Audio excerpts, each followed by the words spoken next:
অদৃশ্য শিরকের ভয়াবহতা কোরআনের আলোকে এক গভীর সত্য।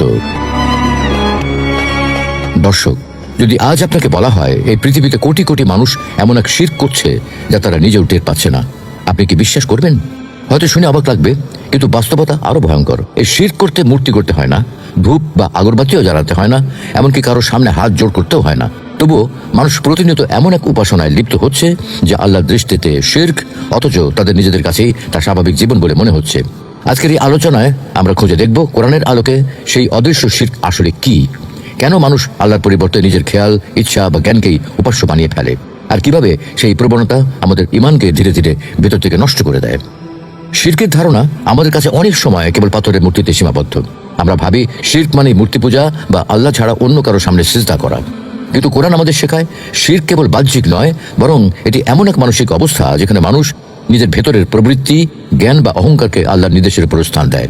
তখন সে বুঝতে পারে না যে সে নিজের ইচ্ছাকেই ইলাহ বানিয়ে ফেলেছে। পবিত্র কোরআনে আল্লাহ বলেন, তুমি কি লক্ষ্য করেছো তার প্রতি যে তার খেয়াল খুশিকে ইলাহ বানিয়ে নিয়েছে?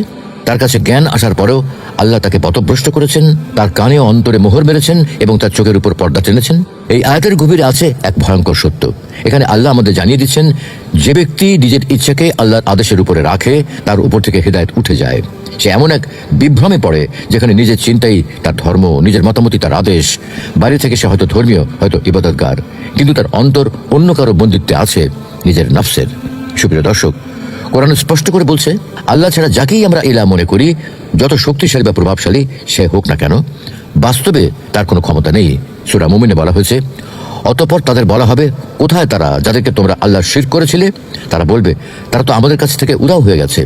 অর্থাৎ যারা আল্লাহকে বাদ দিয়ে অন্য কিছুকে ইলাহ বানিয়েছিল, তারা পরকালে বুঝবে যাদের উপর তারা নির্ভর করেছিল তারা আসলেও নিজেরাও অসহায় ছিল।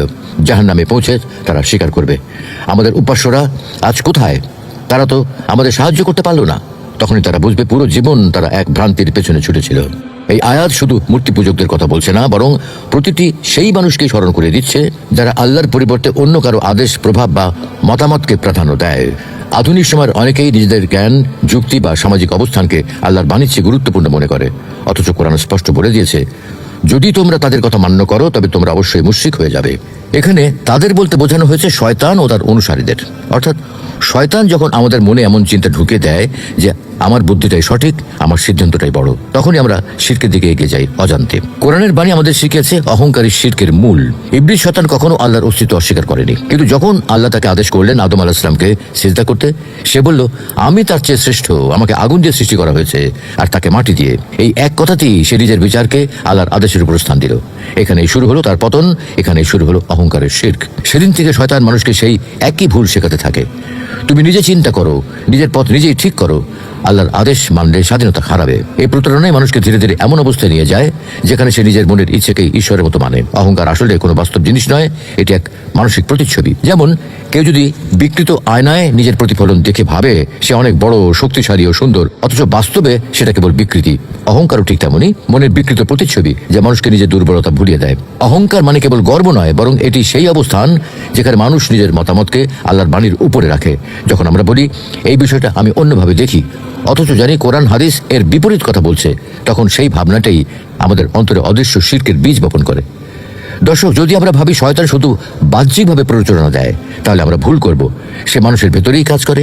ইবলিস যখন আল্লাহর কাছে কিয়ামত পর্যন্ত অবকাশ চেয়েছিল, সে 4টি জিনিসও দাবি করেছিল: কিয়ামত পর্যন্ত জীবিত থাকা, জীবিকার ব্যবস্থা পাওয়া, অদৃশ্য হওয়ার ক্ষমতা এবং মানুষের দেহে রক্তের মতো চলাফেরা করার অনুমতি। আল্লাহ থেকে অনুমতি দিয়েছিলেন, কিন্তু পরীক্ষার জন্য, শক্তির জন্য নয়। আজও সে সেই ক্ষমতা ব্যবহার করে মানুষের অন্তরে সন্দেহ ঢুকিয়ে দেয়। এটা করলে কেউ কিছু বলবে না, আল্লাহ তো ক্ষমাশীল, নিজের ভালোটা আগে ভাবো। এই চিন্তাগুলো প্রথমে নিরীহ মনে হলেও ধীরে ধীরে তা আল্লাহর আদেশ থেকে আমাদের দূরে সরিয়ে দেয়। পবিত্র কোরআনে আল্লাহ সতর্ক করে বলছেন, নিশ্চয়ই শয়তানরা তাদের বন্ধুদের প্ররোচনা দেয় যাতে তারা তোমাদের সাথে বিবাদ করে। যদি তোমরা তাদের কথা মান্য করো তবে তোমরা অবশ্যই মুশরিক হয়ে যাবে। এই আয়াতের বার্তা অত্যন্ত স্পষ্ট। যখন আমরা আল্লাহর নির্দেশ বাদ দিয়ে অন্য কারো আদেশ বা সমাজের প্রভাবকে মানি, তখন আমরা নিজেদের অজান্তে সেই অদৃশ্য শিরকের দাসে পরিণত হই। অদৃশ্য শিরক কেবল বিশ্বাসের ক্ষতি করে না, এটি ধীরে ধীরে মানুষের চরিত্র, বিবেক ও আখলাককে নষ্ট করে দেয়। যে ব্যক্তি নিজের নফসের গোলাম হয়ে পড়ে, সে আর সত্য মিথ্যার পার্থক্য করতে পারে না। সে নামাজ পড়ে, দোয়া করে, কিন্তু তার হৃদয় অন্য কারোর জন্য ব্যাকুল থাকে, ক্ষমতা, অর্থ, খ্যাতি, ভালোবাসা যেটাই হোক না কেন, একবার যদি আল্লাহ চেয়ে বেশি প্রিয় হয়ে যায় তখন সেটি তার উপাস্য হয়ে যায়। এভাবেই এক মুমিন মানুষ অজান্তেই নিজের ভেতরে মূর্তি গড়ে তোলে, যেটি চোখে দেখা যায় না কিন্তু তার ঈমানকে ধ্বংস করে ফেলে। এখন প্রশ্ন হলো, মুক্তি কিভাবে? কোরআন বলছে সত্যিকার তাওহীদ অর্জনের একমাত্র উপায় হলো অন্তরকে শুদ্ধ করা। শুধু বাহ্যিক শিরকি কাজ থেকে নয়, বরং নফস, অহংকার ও খায়েশ থেকেও মুক্তি নিতে হবে।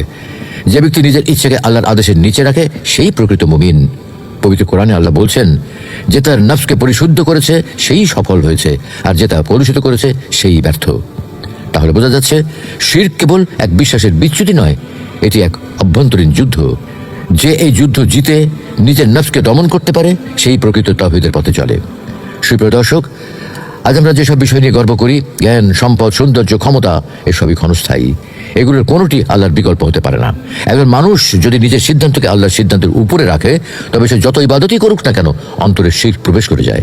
তাই আমাদের প্রতিটি কাজের আগে ভাবতে হবে, আমি এটা করছি আল্লাহর জন্যে নাকি নিজের সন্তুষ্টির জন্যে। শিরক থেকে মুক্তি মানে কেবল মূর্তি পূজা থেকে বিরত থাকা নয়, বরং নিজের আত্মাকে সেই জায়গায় ফিরিয়ে নেওয়া যেখানে আল্লাহই একমাত্র আশ্রয়, একমাত্র প্রভু, একমাত্র ভালোবাসার কেন্দ্র।